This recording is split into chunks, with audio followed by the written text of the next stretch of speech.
Summer വെക്കേഷന് school പൂട്ടുന്നത് പ്രമാണിച്ചിട്ട് last day ഒരു പോട്ട്ലക്ക് party ഉണ്ട് കുട്ടികൾക്ക് ക്ലാസ്സിൽ. അപ്പം ഞാൻ വിചാരിക്കാറുണ്ട്, നമ്മളൊന്ന് സ്കൂളിൽ പഠിക്കുമ്പോൾ ഇതുപോലത്തെ ഒരു സംഭവങ്ങളും ഇല്ലല്ലോ. പലപ്പോഴും ഞാൻ പല ഡേയും ഉണ്ട് എന്നറിയുന്ന ഇവർ സ്കൂളിൽ സെലിബ്രേറ്റ് ചെയ്യുമ്പോഴാണ്. ഞാൻ സ്കൂളിൽ പഠിക്കുന്ന സമയത്ത് എനിക്കിതൊന്നും അറിയില്ലായിരുന്നു. പ്ലസ് ടുവിൽ പഠിക്കുമ്പോൾ ഇതുപോലെ ഓണത്തിന് ഫുഡ് ഉണ്ടാക്കി കൊണ്ടുപോയ ഒരു ഓർമ്മ ഉണ്ട്. പക്ഷേ അതിന് ഇങ്ങനെ ഒരു പേരുണ്ട് എന്ന് അന്ന് എനിക്ക് അറിയില്ലായിരുന്നു. ഇന്നത്തെ സ്നാക്ക് അഖിലിൻ്റെ വകയാണ്. കുട്ടികൾക്കായതുകൊണ്ട് എരിവില്ലാണ്ട് ഉണ്ടാക്കിയതാണ്. എണ്ണ ചൂടാക്കി ഫെനൽ സീഡ്സ്, ഒറിഗാനോ, അതിലേക്ക് ഉള്ളി, പച്ചമുളക് ചോപ്പ് ചെയ്തതും കൂടി ചേർത്ത് കൊടുത്തു.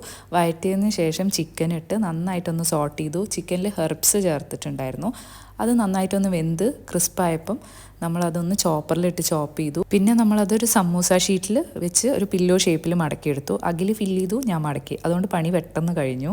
പിന്നെ നമ്മൾ ജസ്റ്റ് ഓയിലിൽ ഗോൾഡൻ ബ്രൗൺ ആവുന്നവരെ ഫ്രൈ ചെയ്തെടുക്കുക. ഇത്രയേ ഉള്ളൂ. ഭയങ്കര സിമ്പിളാണ്. രാത്രി തന്നെ ഞാൻ ഇതെല്ലാം പാക്ക് ചെയ്ത് വെച്ചു. ഈ ഒരു വീഡിയോയിൽ ഇത്രയേ ഉള്ളൂ. നമുക്ക് അടുത്തൊരു നല്ല വീഡിയോ ആയിട്ട് കാണാം.